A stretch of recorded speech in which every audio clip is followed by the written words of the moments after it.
DreamWeavers StarTrax. DreamWeavers StarTrax. DreamWeavers StarTrax. DreamWeavers StarTrax. DreamWeavers StarTrax. DreamWeavers StarTrax.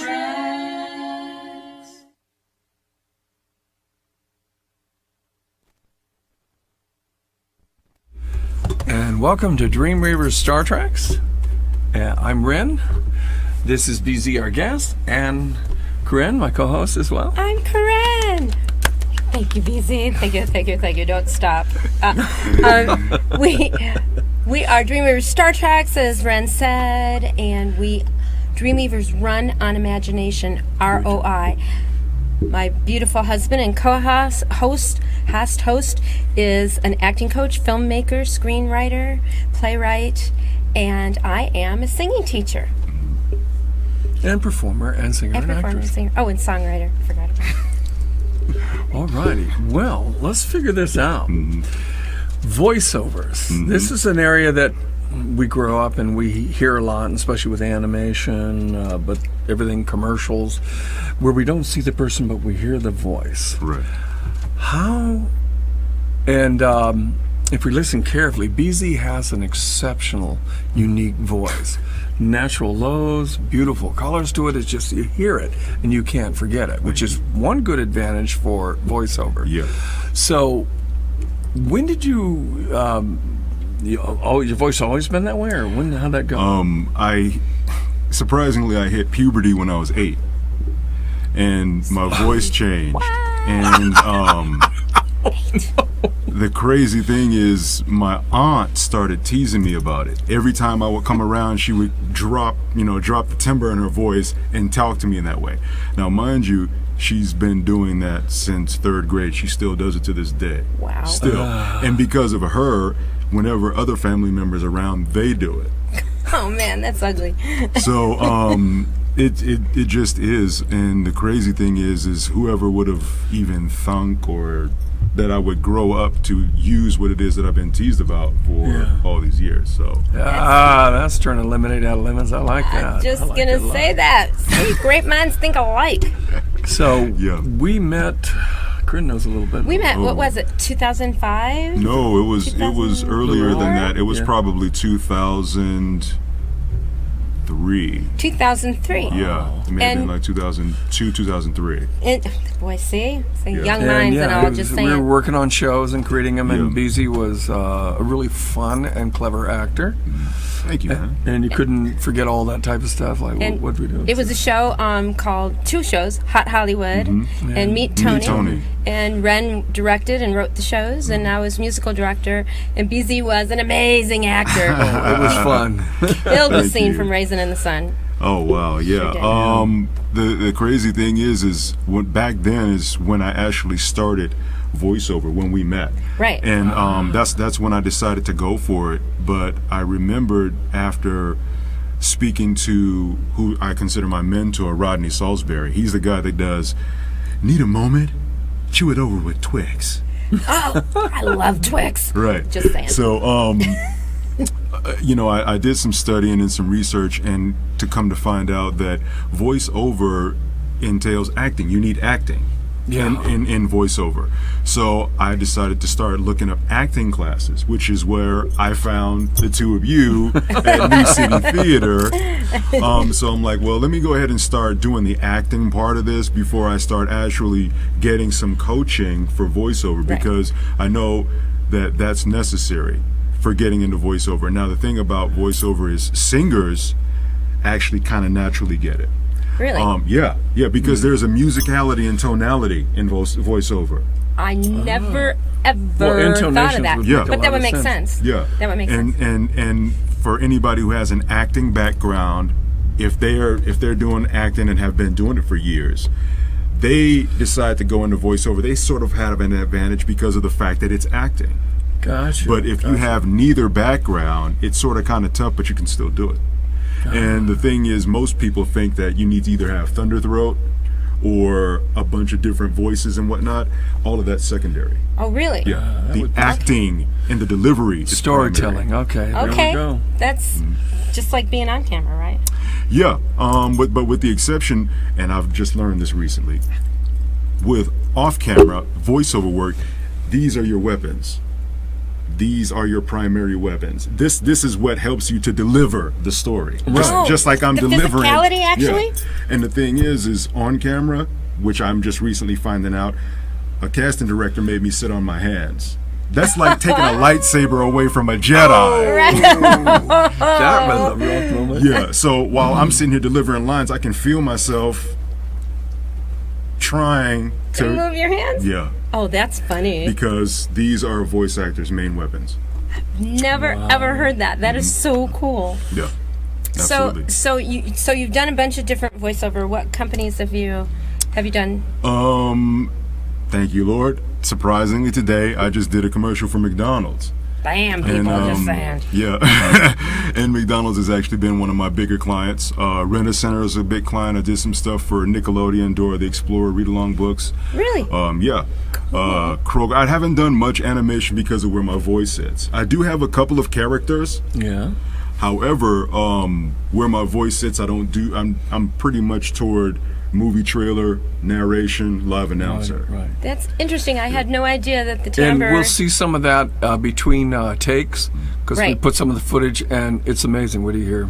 And I had no idea that the timbre, or the color, that's what timbre means, y'all, of your voice determined what type of voiceover work you do. Well, and it's all. There are some guys that have voices that are pretty close to mine, like a guy named Kevin Michael Richardson. He's got this big, bassy, bottomy voice, but he does the voice of Cleveland Jr. And he's like, put that in. And see, for me, that just hurt. But for him, But we can fix that. But for him, it's just something that he does because that's in his range to do it. But his normal speaking voice is boisterous. So yeah. Yeah, that is so cool. So what? So you're on camera now, right? Yeah. And you wrote a movie. I wrote a short film, and it is based on the character John Stewart, who is one of the Green Lanterns. Oh, wait a minute, John Yeah, Stewart. whoever saw social media, not the Flash. That was me having a moment. The Green Lantern. Senior Remember, moment. there are It's how many the was Green Lantern. There are thousands thousands Yeah, of from them. different Yeah, galaxies. yeah. Okay, I like it. Yeah. So that's what it is that I wrote. But I've been getting short films, and I just got my first feature film. Yes, and he's got to tell you about that. Yeah, Feature that's film. Please Stand By. We just wrapped it, and it stars Dakota Fanning, Helen Hunt, and Alice Eve. Ooh. Oh and- no, Helen Hunt, please. Yeah. Oh my God. We're gonna have dinner, and you're gonna be telling me about her because she's one of my favorites. There you go. Well, what we're going to try right now, we actually had some questions that came up when people heard you were coming to the show. Mm-hmm. So let's get one of those asked. Okay. And that will be Corinne. She's going to bring that I'm up getting right it. now. I'm getting it. All right, we're doing that. I'm here. Okay. Oh, Tiana M. from Bangor, Maine. Oh, we reached Bangor. across the Bangor, Bangor, Maine, Maine. peeps. Right. All right. I would love to do voiceover work, specializing in cartoon character voices. How would I go about getting work? And also, do you have to be a SAG member to work in this field? You do not have to be a SAG member to work in the field. As a matter of fact, there is a plethora of work out there that's non-union. I am a union performer, Right. but if you want to get into animation, the first thing you have to do is, no matter what field you want to get into, you have to get some coaching. And what you'll do is you'll start off in the commercial arena. So when you get your first demo made, it'll more than likely be commercials, because of the very simple fact that you need to be able to sell. If you can sell with your delivery, then you can take a piece of animation copy and it's a wrap. And you can even put animated characters in commercial, but it's going to start in commercial. So Wow, That makes a lot of sense. that's incredible information. I'm going to school right now, Ren. I like it. Well, and the main thing, it's just another, as you know, we really live and breathe about storytelling here. And whether you're a singer or otherwise, but the ability, because actors can most of the time use their natural voice and, become the character. But in your world, they actually have to start literally getting control of the instrument of the voice. Which Literally, yeah. Next section, we're going to be talking about that. How do you train vocally? And BZ's going to explain that as it comes up. So, folks, we're going to be back in just a few moments. So catch us on the flip side. We'll see you then. Hey everybody, we are DreamWeavers StarTrax. I'm Karen Zai, the voice teacher for DreamWeavers, and we have BZ the Voice Cullens. And he is a voiceover actor. If you saw segment 1, he gave us so much information. I felt like I was in school, people. So now we're going to talk about BZ's voice. We've known one another for years, okay? And BZ has, one of the rarest voices on the planet, okay? It is a baritone voice, like a Barry White. Most guys sing everything in their chest and speak down here. Right. So they think they're baritones, Right. but they are not. A lot of times they're second tenors or their first tenors, which is higher, with a low baritone or second tenor extension. But BZ is the real deal. Say, hey, BZ. Hey, BZ. See what I'm saying? Man, is that gorgeous or what? Okay, I'm a Barry White, but in much better shape. And breathing. Wow. Just saying. Oh, that was a Right. bad joke, sorry. No bueno. So, no bueno. Sorry, people. So we're going to talk about your instrument here because BZ's doing on-camera work now. However, he's a voiceover actor. He's done McDonald's and, like we said, Renner Center and the NBA and ESPN, and I could go on and on and on and on. Goes on and on and on. Amazing and very successful in the voiceover field. And what you have to use for voiceover is your voice. Just saying. So, and so having said that, we're going to discuss this instrument. Now, we met during a show where I was musical directing, and you were doing some singing. Yeah. And he studied opera. I did. I studied opera for 2 years. Early. I knew I wanted to be in entertainment. I just didn't know what. And back in the early 90s, when all the R&B boy groups exploded, Boys to Men, Jodeci, UNV, Silk Shy, all those, myself and 4 other gentlemen put something together. And they were all naturally aspirated singers. It was just what they have. All I have is this. And naturally aspirated means, to just kind of break it down, is that there's natural air blowing through, but when you have all the weight in your voice like BZ has, it feels like you're carrying 10 tons of bricks when you're singing up the scale higher. But a higher tone voice can exhale a little easier. Yeah, and those guys were actually natural singers. All I have is just a low voice, and I didn't really know what to do with it. Gorgeous. So I decided, you know what, let me kill a couple of birds with one stone, because I needed to also be able to project. Right. So I decided to take up opera. Besides Vegas being a culturally infant city, I had to pick up some kind of culture. Especially back then, peeps. Right. So I decided, let me go ahead and kill a couple of birds with one stone and go with opera that's going to teach me to project and also teach me how to hear the notes so that I can harmonize with the fellas. And that woman had me, Dorothy, I haven't seen you in forever. I love you. She had me squeezing out notes by squeezing my butt cheeks. And it was like, it was crazy. It was crazy. But I loved it. I loved every minute of it. She taught me how to breathe. She taught me how to do everything. My diaphragm exercises, everything. Well, and then that's opera coaching is fabulous, especially for a lower voice like BZ's. And then he went to my friend Greg Enriquez, who taught the same discipline that I teach. Right. Actually, I met Greg through a friend of mine who was studying with him. She just asked me to come along and sit in on her lesson. That was when I first met him. Then I saw him several years later at a job I was working, and I'm like, we met, and this was after I saw you, or I met you, and then I'm like, well, you know my girl Karen. Oh yeah, so I'm like, okay, good friends for decades. 6 degrees of separation. So I stayed in contact. I'm still in contact with Greg from time to time. Oh, we talk. He's such a cool guy and great teacher. And then you said to me, he said to me the fateful words, I really have been acting and I've been working on my voice. I want to become a voiceover actor. Do you Right. know any teachers here? And I said, no, but let me make some phone calls. Right. And the teacher that we came up with in Las I Vegas. found here was Alice Alice Whitfield. Whitfield. Yeah. Alice Whitfield has been in the business pretty close to 40 years, I think, something Yeah. like that. Powerhouse voiceover coach. She don't play. No, she don't play. She don't we're play, talking people. about we're talking about this little 5-foot lady from New York with this big raspy voice, and she will curse you out like a sailor if you mess up. She don't play. But she's tough, and a lot of people couldn't deal with that. Yeah. I loved it because I didn't want to be coddled. If I messed up, if I did something wrong, I needed to know what it was that I was doing wrong, why I was doing it wrong, and what I needed to do to correct Fix it. it. Exactly. A lot of people couldn't take that. Yeah.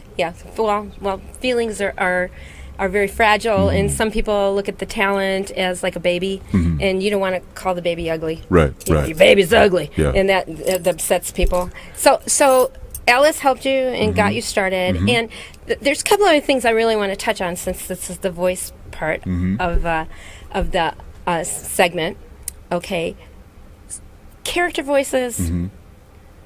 And accents, dialects. Yeah. Fascinating. Fascinating to me. So, Well, character voices, it's all dependent on, if you have an imagination for that. okay. Because there are some guys that just do strictly movie trailers, and it's the inner world. That thing. That was so cool. And then there are those who have the chops for different characters. Frank Welker, he's been the voice of Scooby-Doo. Curious George, he's been doing this for decades. Right. I mean, he's phenomenal. Peter Cullen, who's the current voice of Optimus Prime, which is something that What did you do today? What did you do today? I just went out for day before yesterday for Universal day before Studios yesterday. out in LA because they were looking for somebody for the voice of Optimus Prime. Oh my God. And I love Transformers. So I went out there to give that a shot. And that's a character, but it doesn't stray too far away from where my voice Where your lives. voice is, yeah, that's the same color and timbre of your voice. I do have a couple of characters in my repertoire, like my Demonstrate. my guy Tony, like, oh my God, I can't hear a thing. Please turn up the volume if you would.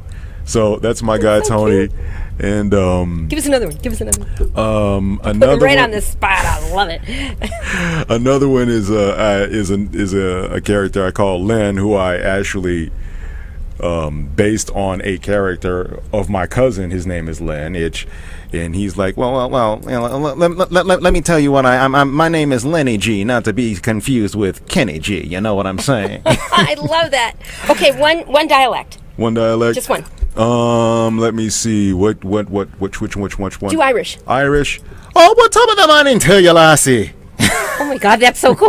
Yes, ladies, he sounds Irish. Just saying, I know girls like men with accents. Is that what it is? Yes. So now we're going to ask another question. For me, what? Come on, people. I can't see a thing without my glasses. Just saying. Right. Okay. Open. All right. Donald Z. DZ. Like Zai. Just saying. Good to meet you, buddy. From Henderson, Nevada, right down the street. I want a career in voiceover acting, and from what I understand, you can record your work at home and submit it by email to the client. What equipment would I need to be able to record at home? Also, I'm not very tech savvy. Will it be difficult to learn to record myself? Okay, that's as easy as it gets. You can get, matter of fact, because of technology, we don't have to travel studio to studio to studio anymore. Okay. You can get something as simple as a USB microphone. Okay. And that's one that goes in the computer. That goes and the little straight into USB the thing. computer. Yeah, Yeah. it goes straight into the computer. You can get a high quality USB microphone. Like the Snowball? That's No, I wouldn't use a Snowball's bad. Snowball. Snowball bad. Pay no attention to what I say. Look at Rode and Audio Technica. They have some pretty decent USB mics, and then you can go online and go to audacity.com, which is recording software. It's free. You have that microphone, you have Audacity, and now you are set to audition. That is so cool. However, you also need to know, if you want to learn how to use it, YouTube has tutorials for it, so you will learn how to use it. You don't have to be tech savvy. You can learn and be taught. Whoa. See? Get to work, people. Well, BZ, now we're going to slide right into segment 3. All right now. Where you're going to be hanging out with Rent, and you're going to be talking about your acting. And I want to give a shout out to Ricky Virginia for doing my amazing hair. Call her if you want an edgy, cool cut. And Rent's hair too. That's why it looks so good today, because we just left there. Heed me now, peasants. Stand and behold the power of the 4 horsemen of the apocalypse. On May 7th, the legendary superhero returns. Iron Man 2 starts Friday. A CIA officer sworn to uphold the truth. A Russian defector's mission to expose her. Today, a Russian agent will travel to New York City to kill the president. As the hunt to uncover the truth behind her identity continues, the question The remains, name of the agent, Evelyn Salt. who is Salt? Academy Award winner Angelina Jolie. From producer Michael Bay and New Line Cinemas. On April 30th, welcome I'm having these dreams. to your new nightmare. A Nightmare on Elm Street. Rated R. From DreamWorks Animation and the creators of Shrek and Kung Fu Panda, Fighting dragons is everything around here. one adventure will change 2 worlds. How to Train Your Dragon. Coming to theaters this spring in real 3D. Rated G. Call of Duty Black Ops 2, rated M for mature. PlayStation. For the GQ Men of the Year Awards, this is BZ Cullen speaking.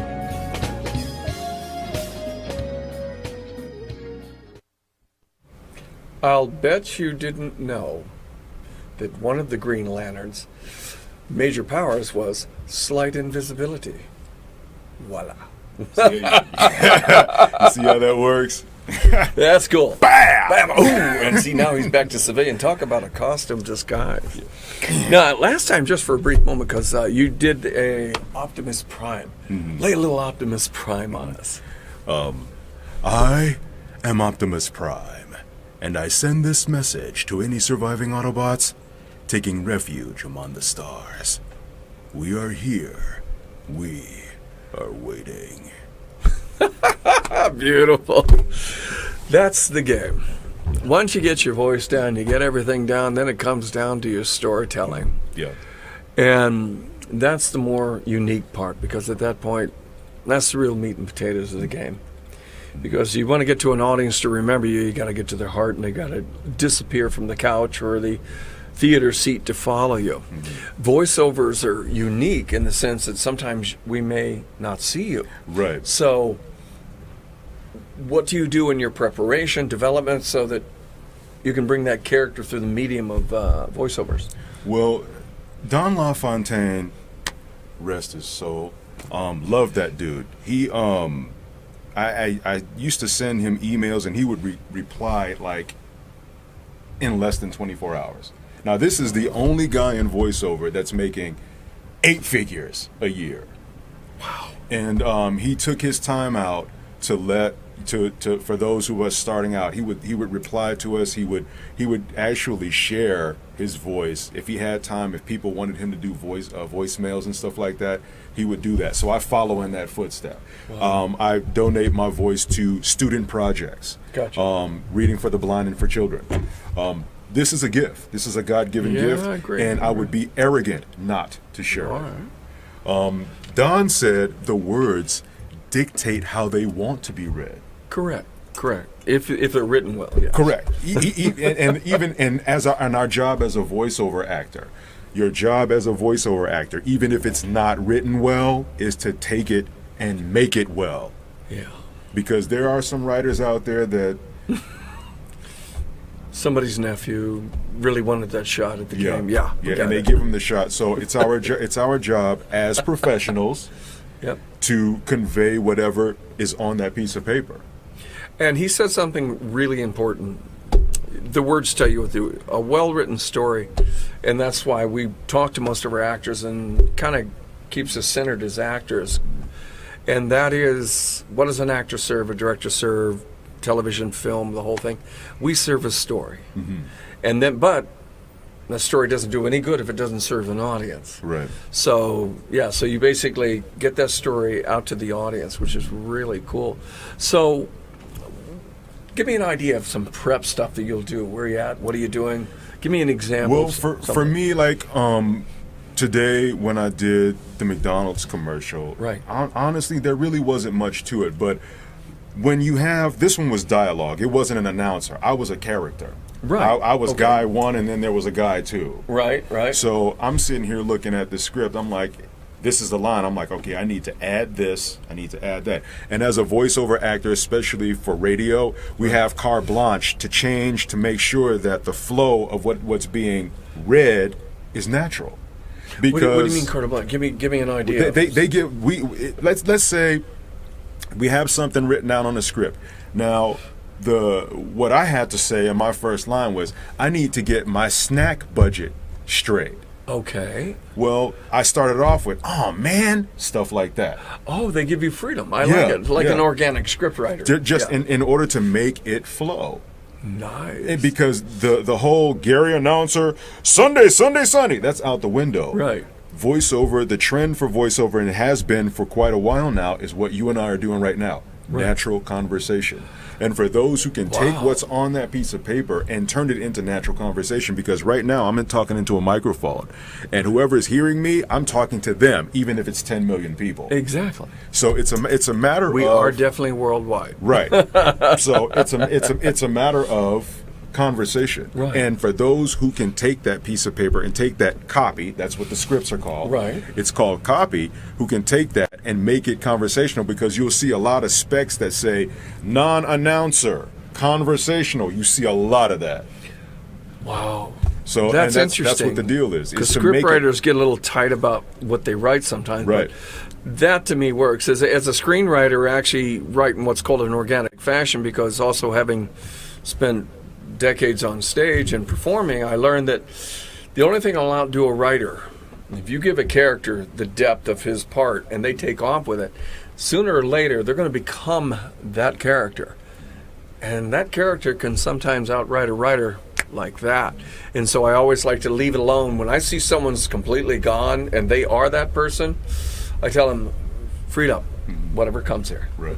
And that's what we get. Even in animation, there are some of the animation greats that they've been given freedom to do that. Wow. That is so like cool. The one in particular who used to be one of the Ninja Turtles, they would go totally off script and write something else totally outlandish, and the producers and the directors and all of them would go with it because it hit home. I've seen that in auditions where someone comes in. They were just going to the audition for fun, even though they've been an actor. Like one woman I knew, she was 45. They're looking for an 18-year-old. She just came in for the fun because she hadn't done an audition. She slammed that audition so heavy duty that the casting director's there, the director's there, and also the writer. And the director turns to the writer and said, "Can we write something for her?" Slam the gig. And that's the one thing that you have to do as a talent. You have to capture their attention, because they will write something for you.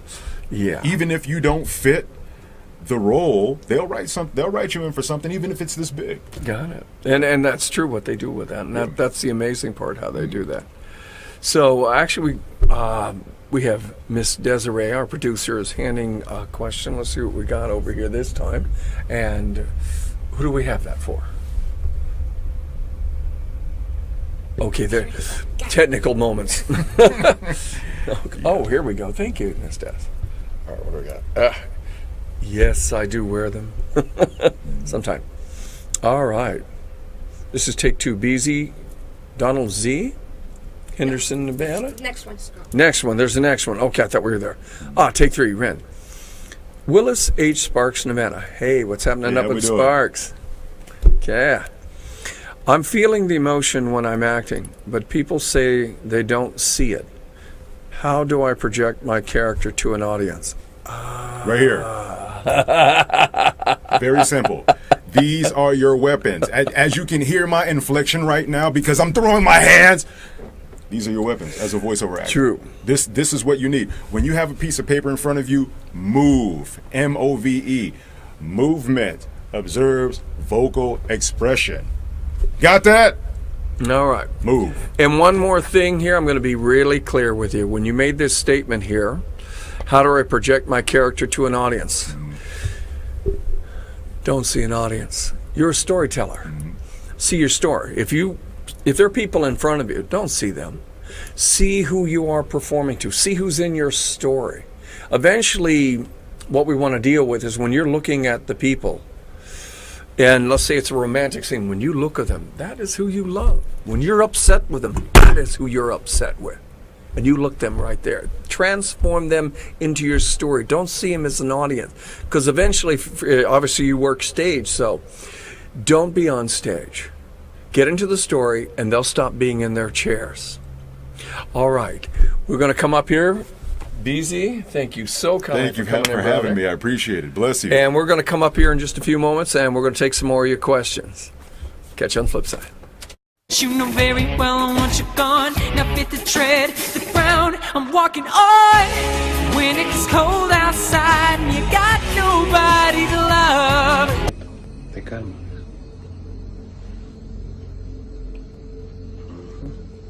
One moment in time, make it shine. Give me one moment in time.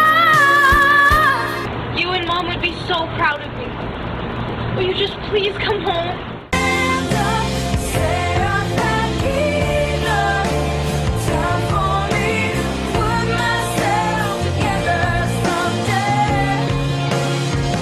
But I didn't want to judge you.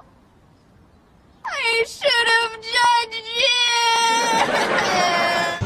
She ain't real. She ain't gonna be able to love you like I will. We're sisters forever. Oh, baby, I need you now. How can it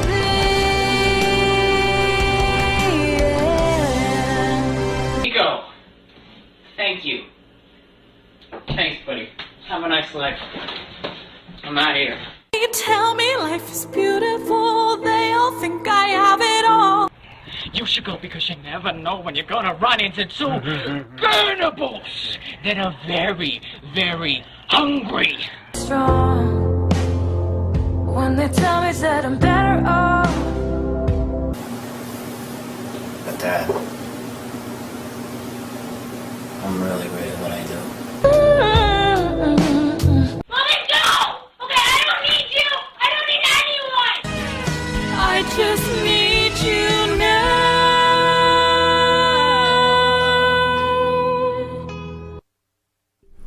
Hey, we are back. Oh, you're back. Hi, honey. How are Hi, you honey. doing? I'm fine. How are you? Good.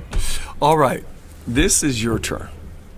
Now, we have some questions coming from you and from different parts of the country, so let's see if we can do our best to answer them and hopefully help you in your storytelling.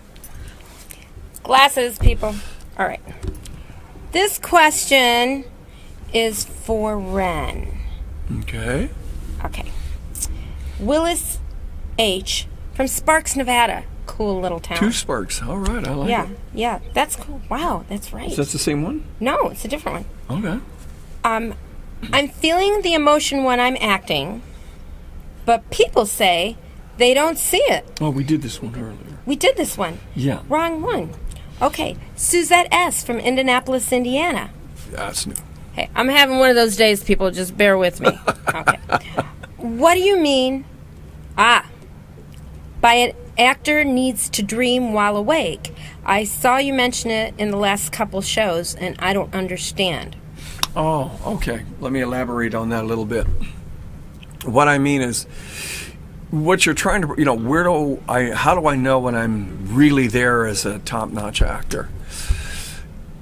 It's just like you can go to sleep and whatever you dream, you don't think about it. You believe you're there. Like, I think the example we use is if you're, even though you're a 13-year-old girl, but all of a sudden you wake up in the dream as a bearded 300-pound UFC person, you don't go, oh, I don't know if I can do this part. I don't know how to do that. No. Someone's running at you. It's amazing how you start reacting. You may run and look hilarious, but you will believe that you're that guy who's about to get stomped down. We learn through techniques. Dreaming, acting, all emotions are based off of the 5 senses, 5 dream senses: seeing, hearing, smelling, tasting, and touching. So sight, sound, smell, taste, touch. Touching. Yeah, and touching. I had to do that. So with that, in our dreams, because let's say you have a paranoia, you say, oh my God, if I see a snake, I can't handle it, I'm freaking out. Yet when you're a little kid, if you're sound asleep, we've done, some of us know about sleepwalking and stuff, your eyes are wide open. If you saw that snake, you wouldn't freak out then.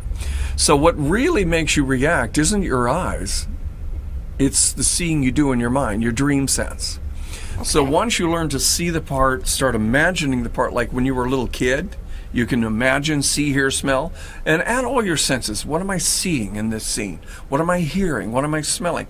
You will eventually enter a very similar state to a dream state. You'll forget about everything else. And when you dream, you will see the very character that you're looking at. And when you see them looking at you and they communicate, you'll hear them communicate. You'll react to that. That's top-notch stuff, because at that point you can be anything, and let's be honest, you're all audiences out there. Everybody. And with that in mind, we become master audiences. We know when someone believes what they're doing or not. And it's like, I don't know, I just wasn't feeling that. Then probably the actor wasn't believing that. Yeah. So we learn to dream while awake by using your 5 dream senses, sight, sound, smell, taste, touch, to see, hear, smell, taste, touch. Make a movie of everything that you imagine and focus on that. Head right towards that, and I think you'll see some neat results. You know, I have to speak on this, people. When I was a little kid, you know, I got my brothers. Oh, yeah. And then, just saying, we'll talk about them later. Santa Claus will be on the show in December. This is true. I'll tell you about it later. When I used to play with my brothers, I would get so scared. So scared. Okay, here we go. Revealing time. That I'd almost pee my pants. Because I really believed it. My imagination. So is that what you're talking about, like when you're a little kid? Well, and that's true. My brother used to tell ghost stories, and I couldn't sleep at night. But that is a fact. Totally freaked When out. we're all children, we do it naturally. You know, you walk in a room, someone tells you a scary story. Everything in that room, when you're told to go to bed after that, especially if your brother's told you a really good story and said, it's time to go to bed. They know you're going to walk into a dark room. Boy, do we got Well, stories. your mind starts making it all real. And you're not acting. The monster, which is, of course, your brother's shirt laid on the back of a chair, does not look like that. In any moment, the closet's opening. You know it. It's it. No one will catch you. You're going to get sucked under the bed. Aloha. So with that in mind, we are trying to get back to something we're masters at. I can't make anyone an actor. You're already a phenomenal actor. My job is to help you learn how you are, who you are, and how to become. The difference is, take off. You have to learn how to let go of yourself, which we'll talk about in future episodes, and put on the new character. I love it. Until that's who you are. It's really cool. Like a coat. Ow. Just saying. Okay. Thank you. I'm gonna work on that myself. Okay. I got a question. All right. This is Barbara T. from Daphne, Alabama. I'm a musical theater major in college, and I have to work a full-time job, too, also. Most of the time, my voice is exhausted when I'm singing. What can I do to sound great through all this stress and no sleep? OMG, that is a great question. We do have to pay bills. We all do understand have to that. pay bills, and you got to get educated. Very important. Well, your instrument is biological. It's not like you can't just replace a string on a guitar or a skin on a drum or have the piano tuned. You have a biological instrument. Of course, it's important to get as much sleep as you can so you have a rested voice. However, in your case, that's not a possibility. So you have to make sure, especially if you're drinking caffeine, to hydrate your voice. Drink a whole bunch of water so that you can keep those vocal cords hydrated, because for the cords to thin and stretch, they have to be hydrated. One of the tricks I use is like a tablespoon of aloe vera juice in the water, and that helps hydrate and coat the cords. The other thing that you can do is make sure you are warmed up. I know you don't have a lot of time, but if you can, take some voice lessons so that you can be warmed up and those vocal cords will be stretched out. Drink hot water with some honey lemon cough drops and keep your voice soothed and the muscles relaxed, and take an ibuprofen. It'll help a lot. Oh, that's cool. Because well, that would make sense. Because if the cord's swollen from overuse, all right, very Exactly. cool, very good. Exactly. Well, next week, Annette Simmons. She was in We Will Rock You. She was in the Usherette and the Producers. She was in Siegfried and Roy. Longtime Dreamweavers client. Oh, she's God, like she's family fun. to us. We're really, really excited. And we want to thank Scotty McCambridge, our beautiful engineer, and our producer, Desiree Fahey, and Bob. Bob. Oh, Ren. Ren. Zai. Oh, no, you're Corinne. I'm sorry. I'm Corinne. It happens. And you're that way. Bob. Anyway, You know, hey, we'll catch you next week. Love you guys. Take care. Become storytellers.